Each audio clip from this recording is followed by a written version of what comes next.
To Madan Bharati sir classes. आज हम फिर वही चैप्टर 10th का चैप्टर 1 डिस्कस करेंगे जो मैंने फर्स्ट डे स्टार्ट किया था। उसका एक ही क्वेश्चन मैंने कराया था, यूक्लिड डिवीजन लेमा डिस्कस किया था आपके साथ। मैं उसी से आगे बढ़ूंगा, क्वेश्चन 2 डिस्कस करूंगा उसी का, एक्सरसाइज 1.1। एक्सरसाइज 1.1 का ही क्वेश्चन 2। मैंने क्वेश्चन ऑलरेडी लिखा हुआ है। Show that any positive odd integer is of the form 6q + 1 और 6q + 3 और 6q + 5। ये हमें शो करना है। Where q is any integer, ये हमारा क्वेश्चन है। तो इस टाइप का जब भी क्वेश्चन आए, आपको यूक्लिड डिवीजन लेमा के हेल्प से इस क्वेश्चन को बनाना है आपको। इसके लिए, क्योंकि आपका यूक्लिड डिवीजन लेमा क्या कहता है, a = bq + r। a = bq + r। यहाँ पे अगर इसे कंपेयर करके देखा जाए तो ये bq + r में b की जगह पे क्या है, 6 है। इसलिए जब भी ऐसा क्वेश्चन हो तो जो नंबर यहाँ पे रहेगा वही आप b की जगह सपोज कर लेंगे। यानी क्वेश्चन जो आप स्टार्ट करेंगे सोल्यूशन इसका, तो आप ऐसे लिखेंगे, late a is any positive integer and b = for this question 6। बाकी कोई और क्वेश्चन होता तो जो नंबर यहाँ पे होता वो सपोज कर ले।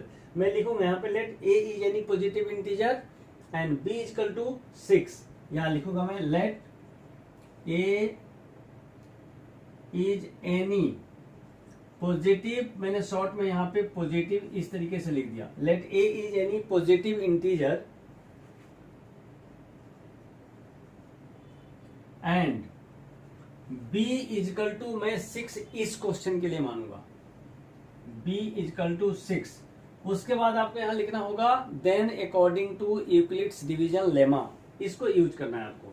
देन यहां पे लिखेंगे अकॉर्डिंग टू शॉर्ट में लिख दिया मैंने, यूक्लिड्स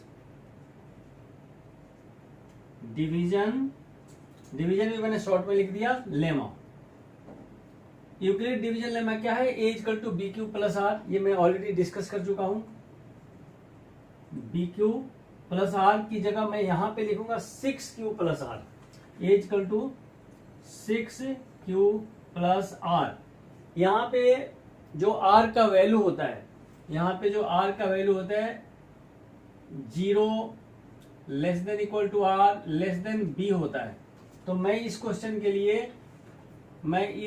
के लिए मान लूंगा कि जो r का वैल्यू है, यहीं पे कॉमा देके लिख दूंगा, 0 ≤ r < 6। इसका मतलब कि जो r के वैल्यूज हो सकते हैं पॉसिबल, वो क्या क्या हो सकते हैं, तो r के वैल्यू हो सकते हैं 0 या 1, 0, 1 और 2 और 3 और 4 और 5, इतने वैल्यूज r के हो सकते हैं।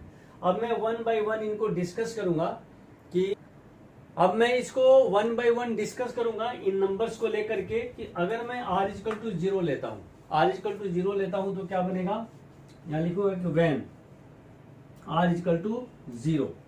r अगर आप 0 लेते हैं तो ये क्या बनेगा, a = 6q बनेगा।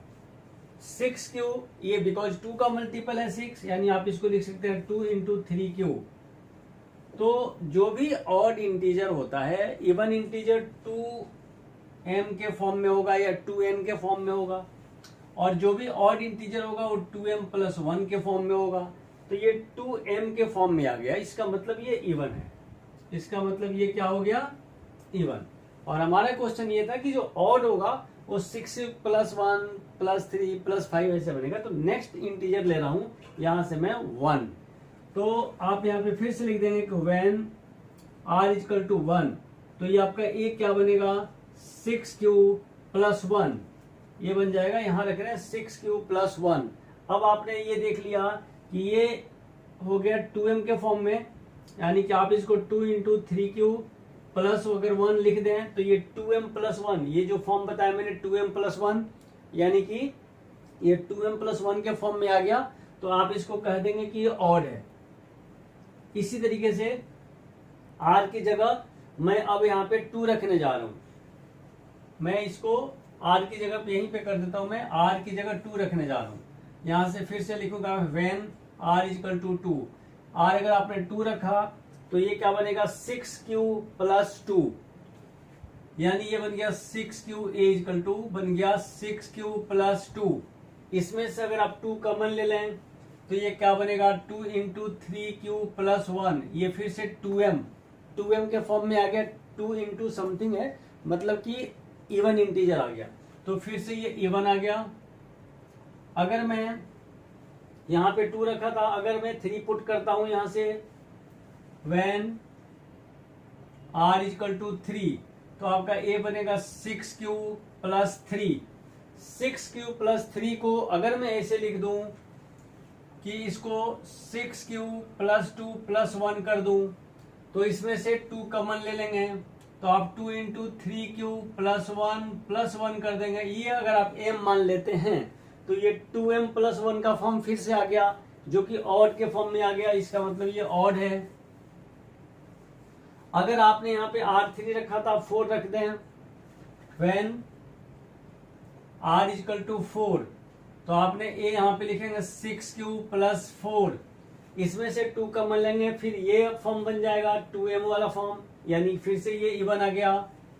इक्वल टू दे करके मैं लिख दे रहा हूं 2 कॉमन लेके 3q प्लस 2, ये 2m का फॉर्म बन गया। ये 2m का फॉर्म बनने का मतलब फिर से इवन बन गया। अगर मैं इसको फिर से 4 की बजाय 5 रखता हूं, अगर मैं 5, ये लास्ट स्टेप है, अगर मैं फिर से यहां पे व्हेन r इक्वल टू 5 रखता हूं, तो a इक्वल टू क्या मिल जाएगा 6q प्लस 5। फिर से 6q प्लस 5 को आप ऐसा बना सकते हैं, कैसे, तो आपने इसको 6q प्लस 4 प्लस 1 कर दिया, और आपने इसमें से 2 कॉमन ले लिया, 2 कॉमन लेके आपने इसको 3q प्लस 2 प्लस 1 कर दिया, तो ये देखिए 2m प्लस 1 का फॉर्म फिर से ऑड बन गया। तो इसका मतलब ये फिर से ऑड बन गया। तो आपका जो क्वेश्चन था कि show that odd integers are of the form either odd integers are of the form 3q plus 1 r1। तो आपको जो दिखाना था कि जो ऑड इंटीजर है वो 6q प्लस 1 6q प्लस 3 के फॉर्म में होंगे, वो आपने प्रूव कर दिया। यहाँ पे जो ऑड है पहला वो 6q प्लस 1 के फॉर्म में है, जो दूसरा आपने यहाँ पे ऑड प्रूव किया वो 6q प्लस 3 के फॉर्म में है, फिर आपने ये 6q प्लस 5 के फॉर्म में है। तो ये आपने ऑलरेडी प्रूव कर दिया कि ऑड के जो फॉर्म बनेंगे वो ऐसे बनेंगे। तो एक क्वेश्चन इस तरह का होता है। इसके बाद मैं आपके साथ डिस्कस करूंगा क्वेश्चन नंबर 4, मतलब कि क्वेश्चन 3 स्किप इसलिए कर रहा हूं, उसको भी बताऊंगा, बट बिकॉज ये जो क्वेश्चन 4 है ये क्वेश्चन 2 से रिलेटेड है, इसलिए मैं क्वेश्चन 4 पहले ले रहा हूं 3 से पहले। तो इसमें क्वेश्चन है use Euclid division lemma to show that a square of any positive integer is either of the form 3m or 3m plus 1 for some integer m। कह रहा है कि कोई भी जो पॉजिटिव इंटीजर होगा, square of any positive integer, उसका जब आप स्क्वायर करेंगे, पॉजिटिव इंटीजर का जब आप स्क्वायर करेंगे तो उसका फॉर्म या तो 3m बनेगा या 3m प्लस 1 बनेगा, ये शो करो। और उसके लिए हमें EDL जो मैंने लिखा है यानी यूक्लिड डिवीजन लेमा को यूज करना है। तो मैंने जैसा कि बताया कि हमेशा आपको a equal to BQ plus R, ये बात सिर्फ ध्यान रखना है। तो इसके लिए मैंने अभी बताया कि यहाँ जो नंबर है वही नंबर यहाँ वाला आप सपोज करेंगे। तो मैं यहाँ पे फिर से सोल्यूशन इसका स्टार्ट करता हूँ। आप लिखेंगे late a is any positive integer and b equal to, इस क्वेश्चन के लिए 3 मान लेंगे, तो यहाँ पे लिखेंगे late a is any positive integer and b equal to, इस क्वेश्चन के लिए 3 हुआ। देन अब आप लिखेंगे then according to Euclid division lemma, then यहां पे लिखेंगे देन अकॉर्डिंग टू, शॉर्ट में मैं EDL लिख देता हूं, Euclid division lemma. According to Euclid division lemma क्या बनेगा, a equal to BQ plus R, तो यहां पे बन जाएगा a equal to 3Q plus R, और यहाँ R का वैल्यू क्या होता है, तो R का वैल्यू यहाँ पे होता है 0, less than equal to R and less than B. तो यहाँ पे क्या बनेगा, हमारा बी 3 है, तो बनेगा कॉमा देके लिख दूंगा 0 less than equal to R less than 3। ये आर का वैल्यू हो सकता है 0, 1, 2। तो यहां से मैंने ये भी लिख दिया, देयरफॉर आर का जो वैल्यू होगा 0, 1 एंड 2, ये आर के पॉसिबल वैल्यूज हैं। अब इनको 1 बाय 1 मैं इसमें रखूंगा A equal to B Q plus R में, और बिकॉज इस क्वेश्चन में स्क्वायर भी करना है तो मैं स्क्वायरिंग भी करूंगा। तो मैं पहले 0 रख के देखता हूं। यहां लिखना पड़ेगा कि व्हेन आर इक्वल टू 0। आपने आर अगर 0 रख दिया तो ए इक्वल टू क्या बनेगा 3q, सिर्फ सिंपली 3q बन गया। अब क्योंकि क्वेश्चन कह रहा था कि स्क्वायर करो, स्क्वायर ऑफ एनी इंटीजर, तो मैं इसलिए यहाँ पे स्क्वायरिंग कर देता हूँ। तो आप यहाँ पे लिख देंगे स्क्वायरिंग। स्क्वायरिंग करेंगे तो आपको यहाँ पे मिलेगा ए स्क्वायर, तो यहाँ पे मिलेगा 9q स्क्वायर। 9q स्क्वायर को क्योंकि हमें 3m के फॉर्म में लिखना है, 3m के फॉर्म में, इसलिए मैं इसको क्या करूंगा 3 इंटू 3q स्क्वायर लिख दूंगा। और इस 3q स्क्वायर को m सपोज कर लेंगे तो ये 3m बन गया। तो इक्वल टू यहाँ पे मैं इसको 3m लिख दूंगा और यहाँ मेंशन कर दूंगा कि जो हमने 3q स्क्वायर को m लिखा है। यहाँ पे कॉमा देके लिख देंगे वेयर m इक्वल टू, हमने यहाँ पे 3q स्क्वायर सपोज किया है। तो ये आपको देखिए कि 3m के फॉर्म में ये आ गया। फिर मैं आपको 1 और 2 डिस्कस करता हूँ। अब मैं इसका जो दूसरा नेक्स्ट वैल्यू है वो है r इक्वल टू 1। तो मैं r इक्वल टू 1 लेकर के देखता हूं। यहां पे लिखना पड़ेगा कि व्हेन r इक्वल टू 1। तो अगर आपने r को 1 ले लिया तो यहां से a equal to 3q plus 1 बन गया। तो आप यहां पे लिख देंगे a equal to 3q plus 1। क्योंकि क्वेश्चन में स्क्वायरिंग कह रहा था तो मैं इसका स्क्वायरिंग कर दूंगा। जैसे मैंने यहाँ पे लिखा है स्क्वायरिंग, यहाँ भी लिख देंगे स्क्वायरिंग, बट यहाँ पे मैं डायरेक्ट लिख रहा हूँ। तो ए स्क्वायर इक्वल टू हो जाएगा, इसका मैंने दी होल स्क्वायर कर दिया 3q प्लस 1 का दी होल स्क्वायर। तो यहाँ से इंप्लाइज का साइन देकर मैंने लिख दिया ए स्क्वायर इक्वल टू, ये बन जाएगा 9q square, 9q square plus बीच में क्या आएगा 2ab वाला टर्म, तो 3 2 जा 6 बन जाएगा 6q प्लस b स्क्वायर वाला टर्म 1 है प्लस 1।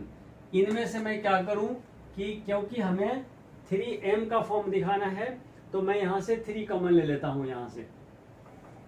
तो ये हो जाएगा a स्क्वायर इक्वल टू 3 मैंने कॉमन ले लिया तो अंदर आ गया 3q स्क्वायर प्लस 2q और प्लस 1 को मैंने बाहर कर दिया। इसको मैं अगर m सपोज कर लेता हूं तो ये 3m प्लस 1 फिर से वापस उसी फॉर्म में आ गया, यानी कि a स्क्वायर इक्वल टू आ गया 3m प्लस 1। ये 3m प्लस 1 के फॉर्म में आ गया। r का जो नेक्स्ट वैल्यू है वो 2 है। तो मैं यहाँ पे r को 2 रख के देखता हूँ। यहाँ पे फिर से लिखेंगे व्हेन r इक्वल टू 2। अगर r को 2 रख दिया तो फिर से हमारा a बन जाएगा 3q प्लस 2। यहाँ से a बन जाएगा 3q प्लस 2।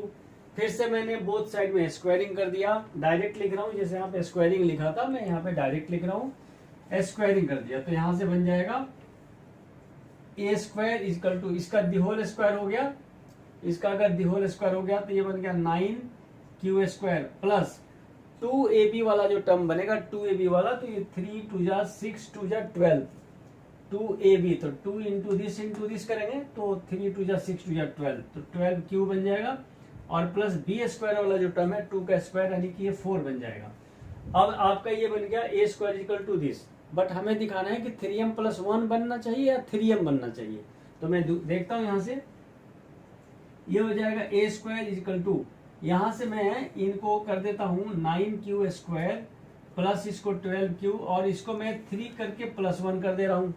इसका फायदा ये होगा कि इस पूरे में से 3 कॉमन ले लूंगा तो 3m प्लस 1 का फॉर्म आ जाएगा। तो मैंने इसको कर दिया ए स्क्वायर इक्वल टू, इनमें से पूरे में से 3 कॉमन ले लिया तो 3 और अंदर कर दिया 3q का स्क्वायर प्लस इसको 4q और प्लस इसको मैंने 1 करके प्लस 1 कर दिया और इसको मैंने m मान लिया। m अगर मान लिया तो 3m प्लस 1 आ गया। इक्वल टू यहाँ से यहीं लिख देता हूँ 3m प्लस 1। तो हमें यही दिखाना है कि इसका जो स्क्वायर होगा वो या तो 3m का फॉर्म बनेगा या नहीं तो 3m प्लस 1 का। तो देखो यहाँ पे या तो 3m बन रहा था और नहीं तो 3m+1 का फॉर्म बन रहा था, ये प्रूव हो गया। आप ये अगर बात नहीं समझ आई हो तो आप वीडियो को पॉज करके उसको रिपीट करके देख करके समझ सकते हैं। नहीं समझ सकते हैं तो आपके पास एक ऑप्शन है कि आप कमेंट में ही लिख दिया करें कि मैं अगले क्लास में फिर से इसको डिस्कस कर लूंगा आपके साथ। और आप मदन भारती सर क्लासेज को सब्सक्राइब करना ना भूलें, शेयर करें एक दूसरे के साथ, अपने दोस्त के साथ शेयर करें और आप अपने कमेंट्स जरूर दें। धन्यवाद।